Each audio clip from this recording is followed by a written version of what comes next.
ಮಗುವಿನ ಕಾರಣದಿಂದ ತಂದೆ ತಾಯಿ ಅಥವಾ ಆ ಮಗುವಿಗೆ ಯಾರೆಲ್ಲ ಪುಸ್ತಕವನ್ನು ಅಥವಾ ಒಂದು ಪೇನೆಯನ್ನು ಇತರ ಕಲಿಯುವ ಉಪಕರಣಗಳು ಮತ್ತು ಅವರಿಗೆ ತೆಗೆದುಕೊಟ್ಟರೆ ಆ ಕಾರಣದಿಂದ ಅವರಿಗೆ ಎಲ್ಲರಿಗೂ ಸ್ವರ್ಗವನ್ನು ಲಭಿಸುವ ಒಂದು ಮಹಾ ದೊಡ್ಡ ಭಾಗ್ಯವಾಗಿದೆ. ಒಂದು ವಿದ್ಯಾರ್ಥಿಗೆ ಅಥವಾ ಒಂದು ಮದರಸಕ್ಕೆ ಯಾರಾದರೊಬ್ಬರು ಸಹಕರಿಸಿದರೆ ಅಥವಾ ಇನ್ನಿತರವಾದ ಸಹಾಯವನ್ನು ಮಾಡಿದರೆ, ನಿಮಗೆ ಗೊತ್ತಿರಬಹುದು ಈಸಾ ನಬಿ ಅಲಿಹಿ ಸಲಾತು ವಸಲಾಂ ಒಂದು ಚರಿತ್ರೆಯಲ್ಲಿ ನನ್ನ ಸ್ವಾಗತ ಕಾರ್ಯಕ್ಕೆ ನಾನು ಹೋಗುತ್ತಾ ಇದ್ದೇನೆ. ಈಸಾ ನಬಿ ಅಲಿಹಿ ಸಲಾತು ವಸಲಾಂ ಅವರು ಒಂದು ಯಾತ್ರೆಗೆ ಇರುವಾಗ ಒಂದು ದಾರಿಯ ಮಧ್ಯೆಗೆ ಮುಟ್ಟಿದಾಗ ಅಲ್ಲೊಂದು ಕಬ್ರಸ್ಥಾನವನ್ನು ನೋಡುತ್ತಾರೆ ಈಸಾ ನಬಿ ಅಲೈಹಿ ಸಲಾತು ವಸ್ಸಲಾಂ ಅವರು. ಸುಬ್ಹಾನಲ್ಲಾಹ್, ಆ ಕಬ್ರಾಲಿಗೆ ನರಕಾಗ್ನಿಯಿಂದ ಶಿಕ್ಷಿಸಲಾಗುತ್ತಿದೆ. ಸುಬ್ಹಾನಲ್ಲಾಹ್, ಈಸಾ ನಬಿ ಅಲೈಹಿ ಸಲಾತು ವಸ್ಸಲಾಂ ಅವರು ಒಂದು ನಿಮಿಷ ಸ್ತಬ್ಧವಾಗಿ ಅಲ್ಲಿ ನಿಂತುಕೊಳ್ಳುತ್ತಾರೆ. ಸುಬ್ಹಾನಲ್ಲಾಹ್, ಏನು ಮಾಡುವುದು? ಈ ಒಂದು ಕಬ್ರಾಲಿ ಅತ್ಯಂತ ನರಕಾಗ್ನಿಯಿಂದ ಶಿಕ್ಷೆಗೆ ಒಳಪಡುತ್ತಾ ಇದ್ದೇವೆ. ಹಾಗೆ ಈಸಾ ನಬಿ ಅಲೈಹಿ ಸಲಾತು ವಸ್ಸಲಾಂ ಅವರು ತನ್ನ ಯಾತ್ರೆ ಮುಂದುವರಿಸಿ ರಿಟರ್ನ್ ಬರುವಾಗ ಆ ದಾರಿ ಮಧ್ಯದಲ್ಲಿರುವ ಆ ಕಬ್ರಸ್ಥಾನಗೊಮ್ಮೆ ಒಂದು ನೋಡುತ್ತಾರೆ. ಸುಬ್ಹಾನಲ್ಲಾಹ್, ಆ ಕಬ್ರಸ್ಥಾನದಲ್ಲಿದ್ದ ಆ ಕಬ್ರಾಲಿ ಸ್ವರ್ಗದಲ್ಲಿ ಹಾರಾಡಿ ಸ್ವರ್ಗದ ಆನಂದವನ್ನು ಅನುಭವಿಸುತ್ತಿದ್ದಾರೆ. ಅವಾಗಾಗಿದೆ ಈಸಾ ನಬಿ ಅಲೈಹಿ ಸಲಾತು ವಸ್ಸಲಾಂ ಅವರು ಅಲ್ಲಾಹನಲ್ಲಿ ಪ್ರಶ್ನಿಸುವುದು, ಓ ಅಲ್ಲಾಹುವೇ, ನಿನ್ನೆ ಹಾಗೆ ಅಲ್ಲ ಇವತ್ತಿರುವುದು.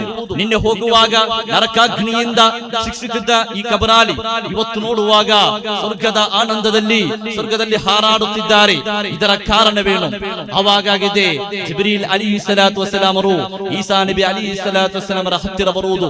ಜಿಬ್ರೀಲ್ ಅಲೈಹಿ ಸಲಾತು ವಸ್ಸಲಾಂ ಅವರು ಹೇಳುತ್ತಾರೆ, ಓ ಈಸಾ ನಬಿ ಅವರೇ, ಈ ಒಂದು ಮನುಷ್ಯ ತನ್ನ ಜೀವಿತವಾದಲ್ಲಿ ಒಂದು ಒಳ್ಳೆಯ ಕರ್ಮವನ್ನು ಮಾಡಲಿಲ್ಲ. ತನ್ನ ಮಾತಾಪಿತರಿಗೆ ಅವರಿಗೆ ವಿರುದ್ಧವಾಗಿ ನಡೆದು ಅಥವಾ ತಮ್ಮ ಈ ಹಿರಿಯರಿಗೆ ಗೌರವವನ್ನು ಕೊಡದೆ, ಹಿರಿಯರಿಗೆ ಕರುಣೆಯನ್ನು ನೀಡದೆ, ಮದ್ಯಪಾನವನ್ನು ಮಾಡುತ್ತಾ ಅತ್ಯಂತ ದುಷ್ಟದಿಂದ ಜೀವಿಸುತ್ತಿದ್ದ ಈ ಒಂದು ಮನುಷ್ಯನು ಅವನು ನರಕಕ್ಕೆ ಹೋಗದೆ ಮತ್ತೆಲ್ಲಿಗೂ ಹೋಗಬೇಕು. ಅವನಿಗೆ ನರಕವೇ ಕಾರಣವಾಗಿದೆ. ಅಲ್ಲಾಹು ತಾಲಾ ಅವನನ್ನು ನರಕಕ್ಕೆ ಹಾಕದೆ ಮತ್ತೆ ಸ್ವರ್ಗಕ್ಕೆ ಆಗಬೇಕಾ?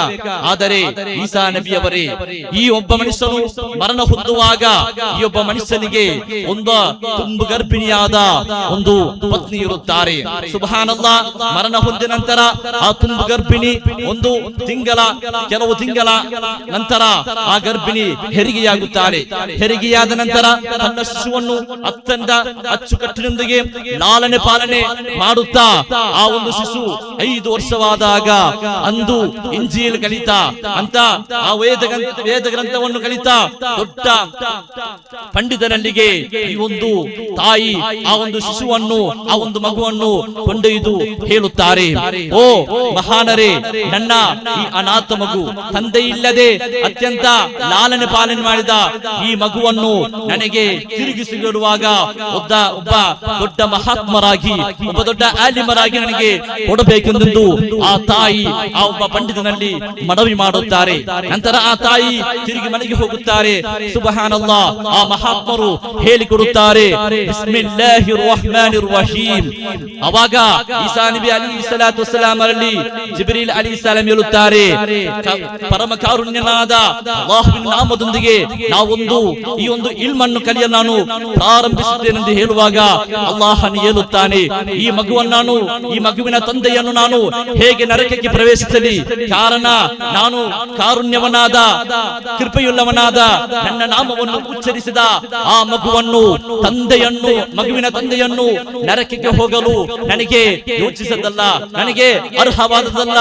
ಆದ್ದರಿಂದ ಆ ಕ್ಷಣ ಮಾತ್ರದಲ್ಲಿ ಆ ತಂದೆಯನ್ನು ಸ್ವರ್ಗಕ್ಕೆ ಅಲ್ಲಾಹನು ಹಾಕುತ್ತಾನೆ. ಕಾರಣ ಆ ಮಗುವಿನ ಕಾರಣದಿಂದಾಗಿದೆ. ಆದ್ದರಿಂದ ನನ್ನ ಶಬ್ದವನ್ನು ಆಲಿಸುತ್ತಿರುವ ಎಲ್ಲ ಸತ್ಯ ವಿಶ್ವಾಸಿಗಳಿಗೆ ನಾವು ಯಾವುದೇ ಲೌಕಿಕ ಶಿಕ್ಷಣೆಗೆ ಜಾಸ್ತಿಯಾಗಿ ಒತ್ತು ಕೊಡದೆ ಅದು ಬೇಕು ಆದ್ದರಿಂದ ಧಾರ್ಮಿಕ ಶಿಕ್ಷಣವನ್ನು ನಮ್ಮ ಮಕ್ಕಳಿಗೆ ನಾವು ನೀಡಬೇಕು. ನಮ್ಮ ಕಬ್ರಿಸ್ತಾನಿಗೆ ಬಂದು ಅಸ್ಸಲಾಮು ಅಲೈಕುಂ ವರಹ್ಮತುಲ್ಲಾ ಎಂದು ಹೇಳಬೇಕಾದರೆ ನಮ್ಮ ಮಕ್ಕಳಿಗೆ, ಅಥವಾ ಫಾತಿಹಾ ಒಂದು ಹೇಳಿ ನಮಗೆ ಹದ್ಯ ಮಾಡಬೇಕಾದರೆ, ನಾವು ಸಂತೋಷ ಪಡಬೇಕಾದರೆ ನಮ್ಮ ಮಕ್ಕಳಿಗೆ ಧಾರ್ಮಿಕವಾದ ಜ್ಞಾನವನ್ನು ನೀಡಬೇಕು. ಆ ಧಾರ್ಮಿಕವಾದ ಶಿಕ್ಷಣವನ್ನು ನೀಡಿ ಅದರೊಟ್ಟಿಗೆ ಲೌಕಿಕವಾದ ಶಿಕ್ಷಣ ನಮಗೆ ನೀಡಿದರೆ ನಮ್ಮ ಮಕ್ಕಳು ನಮಗೆ ಪರಲೋಕದಲ್ಲಿ ಉಪಕಾರವಾದೀತು ಎಂದು ಹೇಳುತ್ತಾ ನನ್ನ ಸ್ವಾಗತ ಭಾಷಣಕ್ಕೆ, ಸ್ವಾಗತ ಕಾರ್ಯಕ್ರಮಕ್ಕೆ ನನಗೆ ಹೋಗುತ್ತಾ ಇದ್ದೇನೆ.